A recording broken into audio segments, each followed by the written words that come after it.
জাহেলি যুগ বলা হতো কয়টা কারণে? মাশাআল্লাহ। হ্যাঁ, এই আলোচনা বাড়িতে নিতে হবে। এক নম্বর, ওই সময়ে নারীদেরকে ইজ্জত দেওয়া হতো না।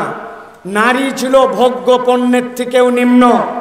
নারী ছিল তাদের কাছে একটা বাতিল আইটেম, তাকে যে যেভাবে খুশি ব্যবহার করতে পারত। আল্লাহ কোরআনে বলছেন এত নিচু। আল্লাহ বলছেন ওয়াইদাল মাউউদাতু সুইলাত বিআইয়ি যামবিন কুতিলাত। আল্লাহ কাফেরদেরকে জাহান্নামে দেওয়ার আগে জিজ্ঞাসা করবেন, জাহান্নামে তো যাবি, কিন্তু এই ছোট ছোট মেয়ে বাচ্চাগুলোকে মারছিলি কেন?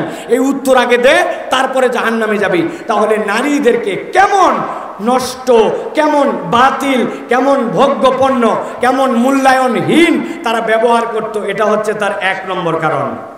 দুই নম্বর, ওই যুগের মানুষেরা এতিম মিসকিনদের সম্পদ ভক্ষণ করাকে অপরাধ মনে করত না। কারো বাপ মরে গেছে, মা মরে গেছে, এতিম হয়ে গেছে, বাকিরা খুশি হয়ে গেছে, ওরা ঠেকানার কেউ নাই, আমার ইচ্ছা আমি তার সম্পদ ভোগ করব। এটা ছিল দুই নম্বর অপরাধ। তিন নম্বর, ওই যুগের মানুষেরা চূড়ান্ত যুদ্ধবাজ ছিল। তাদের কাছে যুদ্ধ কোনো আইটেমই ছিল না। ছোট্ট একটা ঘটনা এসেছে ইতিহাসের মধ্যে। এক লোক একটা উট একজনের বাড়িতে একটুখানি ঘাস উঠেছে পাহাড়ে, ওই জায়গায় বেঁধে রাখছে। এইসব বদমাইশের বদমাইশ, যার উট বাঁধা আছে ওই বাড়ির পাশে যে ওই লোক বলছে, কিরে উট তোর না, অথচ তোর এলাকার ঘাস খায়, তুই কিছুই করতে পারিস না। বলে আমি কি করব? বলে কিছু করতে না পারলেও তোর ঘাস খাইয়ে যে উট দুধ দিচ্ছে, অন্তত তোর বাড়ির ধারে উট বান্ধা উটের দুধটা দোয়া। ওই লোকের এই বুদ্ধি দিয়ে উটের মালিকের কাছে গেছে, যাই বলছে, ভাই উট একটা অবলা প্রাণী, সে যেখানে সেখানে ঘাস সেখান থেকেই খাবে, কিন্তু এই বাড়িওয়ালা কত খারাপ, কত নিষ্ঠুর, তুই বাইন্দে রাখছিস উট ওই জায়গায়, আর তোর উটের দুধ দোয়া নিচ্ছে, ঠেকা। এরে বলছে দোয়া, ওরে বলছে। এরকম কিলিকবাজ লোক কি আমাদের চাপা এলাকায় আছে নাকি ভাই? একটু বুঝে বলেন, আছে ভাই? এই যে ছোট ঘটনা, এই ঘটনা নিয়ে একটা যুদ্ধ বাজছে। এটা হচ্ছে সেই একটা উটের যুদ্ধ। 100 বছর পর্যন্ত তারা এই ঘটনা নিয়ে যুদ্ধ করছে। এই রকম যুদ্ধ বাজছিল তারা।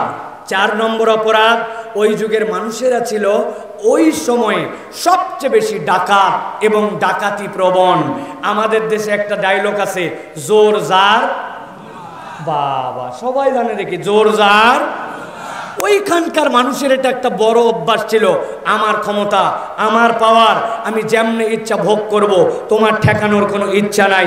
আমি ক্ষমতায় আছি, পাওয়ারে আছি, দেশের সব টাকা বিদেশে পাচার করে দিব, যারে মন চাই তারে জেলে ঢুকাবো, যার মন চাই বিনা বিচারে অথবা সাজানো বিচারে ফাঁসি দিব। জোর আমার, মুল্লুক আমার। এত জোরে ঠিক বললেন? এটা আমি তো 1450 বছর আগের কথা বলতেছি আপনাদের। হ্যাঁ, ভালো করে বোঝেন। 4 নম্বর কারণ। 5 নম্বর কারণ, ওই যুগের মানুষেরা মূর্তি পূজাকে এমন পর্যায়ে নিয়ে গিয়েছিল যে, আমি আমার ভাষায় বলি, আল্লাহ মাফ করুক, বোঝানোর জন্য অনেক সময় বলি, যত কাল্লা তত আল্লাহ। নাউজুবিল্লাহ বলেন, বলেন তো, যত কাল্লা তত আল্লাহ। মানে প্রত্যেকের ইলাহ আছে, আমার কথা না, ওমরে ফারুক রাদিয়াল্লাহু তাআলার কথা। আপনারা চাপাইয়ের লোক, আমার বাড়িও নওগাঁ, উত্তরবঙ্গের মানুষ আমরা। আপনাদের যারা মুরব্বী আছেন তারা চিনবেন। আগে অনেক লোক আসতো ফেরিওয়ালা, কি বলে ফেরি করতো, ভাঙা চূড়া জুতা স্যান্ডেল এইগুলার বদলে লই কটকটি নিতে পারেন। কটকটি খাইছেন আপনারা ভাই? ওরে বাবা, দাঁতের নিচে একবার দিলে 2 ঘন্টা ফুরায় না, আটা দিয়ে এমন আটকায় যায়, দুর্বল দাঁত হলে টান দিলে অনেক সময় বাচ্চা কাচ্চা দাঁত সহ উঠে গেছে, ঠিক না ভাই? আব্বা আমাদেরকে খাইতে দিত না, বলে এটা বাজে জিনিস, খারাপ জিনিস দিয়ে বানানো, এটা খাওয়া যাবে না। কিন্তু যা নিষেধ ওইটাই খালি খাইতে মন চায়। আল ইনসানু হারিসুন ফিমা মুনিআ, মানুষকে যা মানা করে ওইটাই মানুষ করতে চায়। আব্বা যত মানা করত তত 1 টাকার কয়েনে চুরি করে আমরা লই খাইতাম। আপনারা খাইছেন ভাই?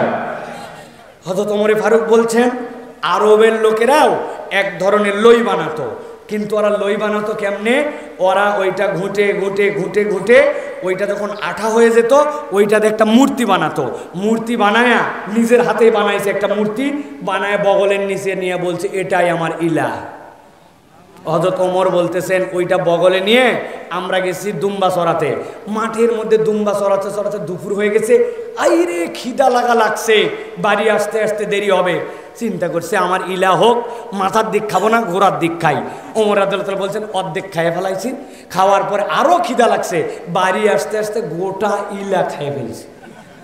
ওমর বলতেছেন কেমন বেকুব ছিলাম আমরা, কি জাহেল ছিলাম, নিজের হাতে বানানো মূর্তি নিজে খাইয়ে ফেলছি আমরা। খানায় কাবাকে মূর্তির মিউজিয়াম বানাইছে। এইটা ছিল জাহেলি যুগের 5টা কারণ।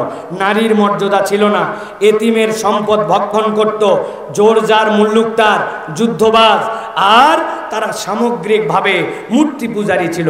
এই 5টা কারণে ওই যুগকে জাহেলি যুগ বলা হতো।